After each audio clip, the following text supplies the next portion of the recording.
Dari kisah cinta dramatis dan awal terbentuknya kerajaan Majapahit. Dalam catatan masa gemilang kerajaan Majapahit tercantum nama Putri Gayatri. Nama lengkapnya Dyah Dewi Gayatri Kumara Rajasa yang hidup dalam abad ke-13, berasal dari kerajaan Singasari di masa Kertanegara. Gayatri adalah istri Raden Wijaya, raja pertama Majapahit. Karena itu dia pun diberi gelar Raja Patni alias pendamping raja. Dari pasangan ini lahir keturunan yang mewarisi kerajaan Majapahit, yaitu Tribuana Tunggadewi dan Hayam Wuruk. Kisah hidup Putri Gayatri syarat dengan intrik, pembunuhan dan pemberontakan yang terjadi dalam lingkungan kerajaan masa lalu. Salah satu yang terkenal adalah kala dia menyamar berada dalam lingkungan musuh. Peristiwa itu terjadi ketika istana Singasari diserang oleh pasukan Kediri, sehingga menewaskan kedua orang tuanya. Gayatri yang sedang asik belajar di kamar belakang luput dari pembantaian.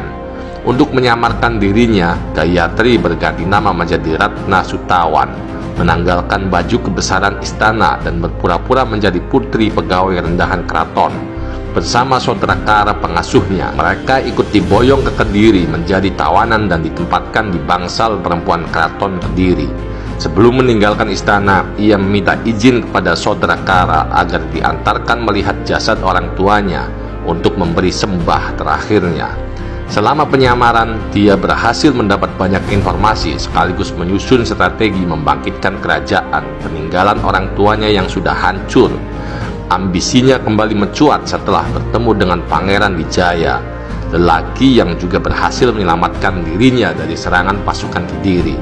Ketika Pangeran Wijaya masuk ke Kediri sebagai pasukan yang menyerah, dalam sebuah arak-arakan dia menatap Gayatri. Keduanya merasakan getaran yang sama. Mereka bisa saling bekerja sama sekaligus menjalin cinta.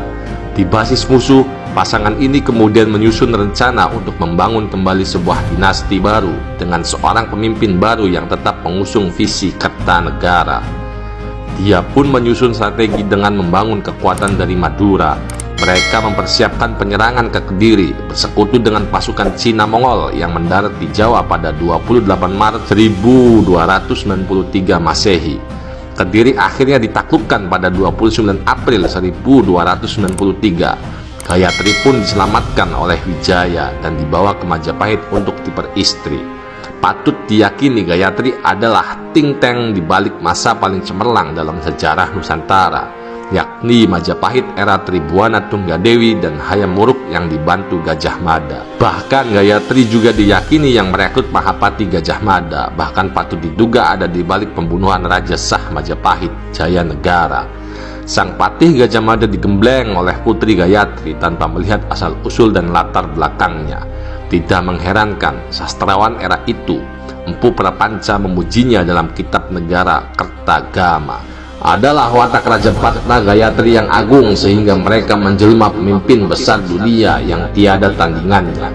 Putri, menantu, dan cucunya menjadi raja dan ratu. Dialah yang menjadikan mereka penguasa dan mengawasi semua tindak tanduk mereka.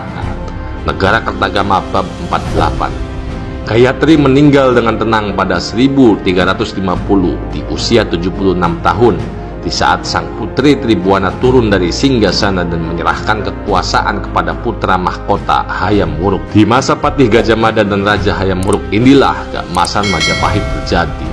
Luas wilayahnya tersebar hingga seluruh Nusantara. Hal itu karena Putri Gayatri selalu memberikan saran bahkan ikut mengatur strategi.